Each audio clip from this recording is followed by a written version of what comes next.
Hi everyone, and welcome to the next video in the Endgame series. This time we're going to look at ideas concerning king activity in the Endgame. It was the brilliant world champion Mikhail Botvinnik who stressed the importance of king activity in chess, not only in his games but also when he was training students. One of his star students was none other than Garry Kasparov, who was playing white in this position against Ukrainian Grandmaster Alexander Belyavsky at the USSR Championships in 1981. Material is equal, but black has some problems with his vulnerable b6 pawn, and white has a much more active king, especially after Kasparov's move here, with king c4. Belyavsky answered knight g5, aiming for the f pawn, so rook b3, now king e7. Belyavsky gets his king involved as well.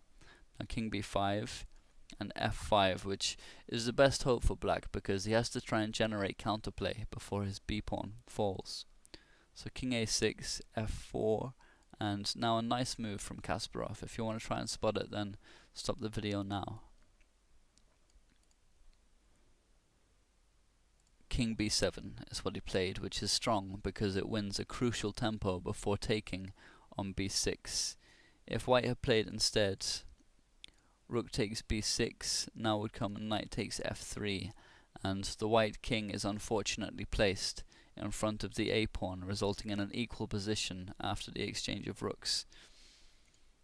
After king b7 came rook h6, rook takes b6, rook takes b6 check, which is the best that black can hope for. But after king takes b6 and knight takes f3, we see the importance of the tempo Kasparov gained with king b7, because now a5 is winning for white. Play continued, knight d2.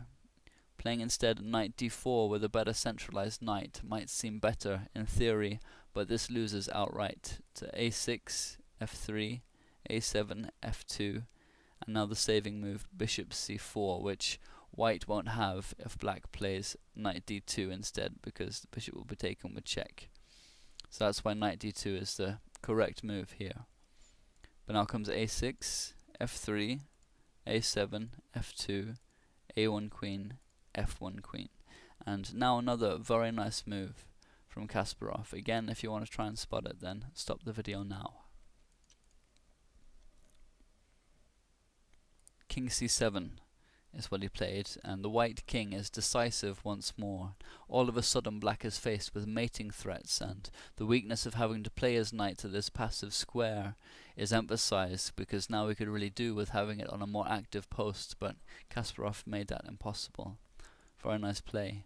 So queen c1 check, bishop c6, which is easily the best move, although black now gets in knight takes e4. The knight is too late on the scene, and now white's attack will win the game. Fritz gives an advantage of over 3 pawns, so it's totally lost.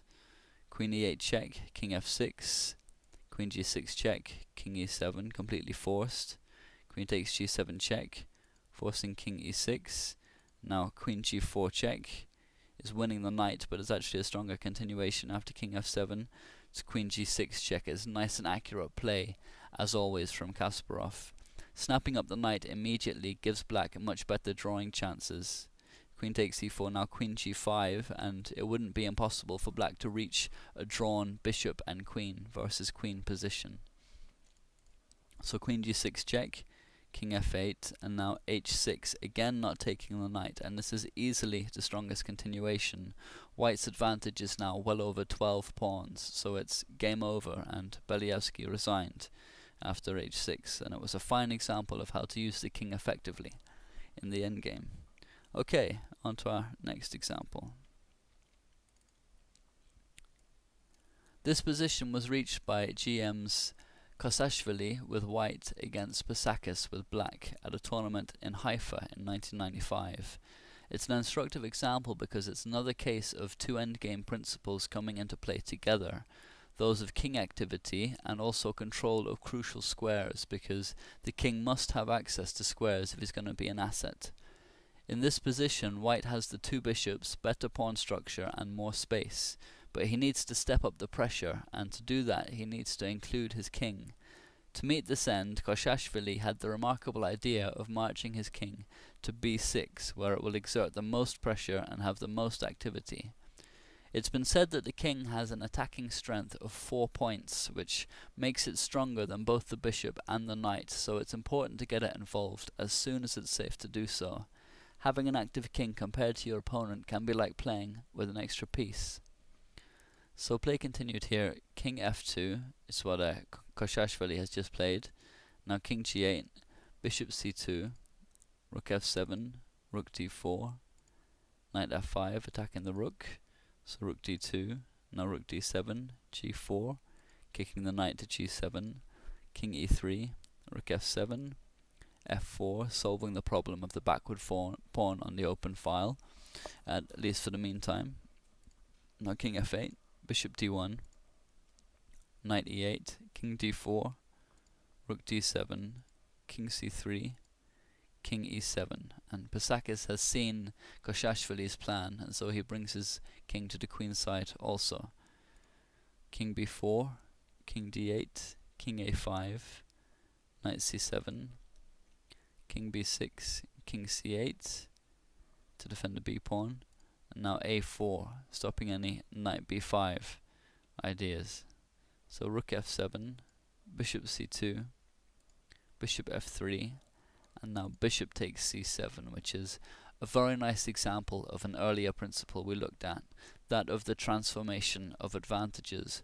White exchanges his powerful bishop for the weak knight in order to be able to make the decisive f5 pawn break after the forced recapture rook takes c7, thanks to the king being here on b6.